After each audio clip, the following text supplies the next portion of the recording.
New feature has come in Filmora, ChatGPT. So today we will make such an intro with the help of ChatGPT.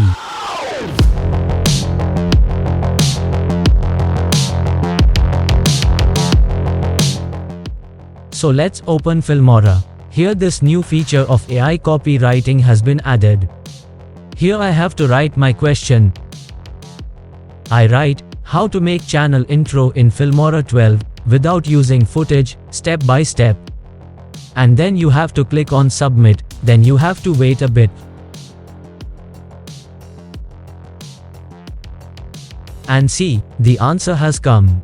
So by following this, we will make intro video. If you want to copy it, you can do so.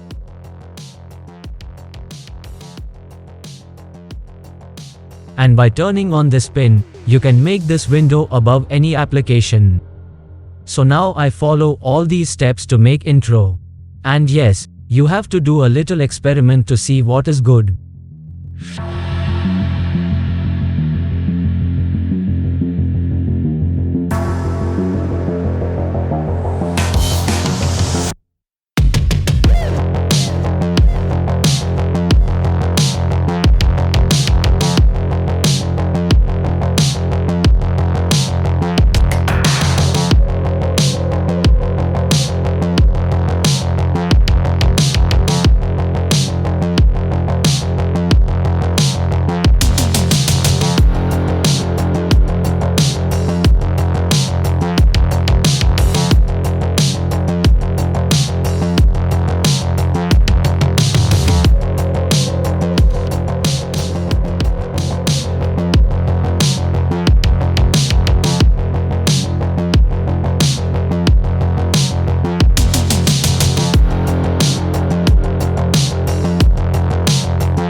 So today we have made this intro with the help of ChatGPT plugin in Filmora. You can also make many things with its help.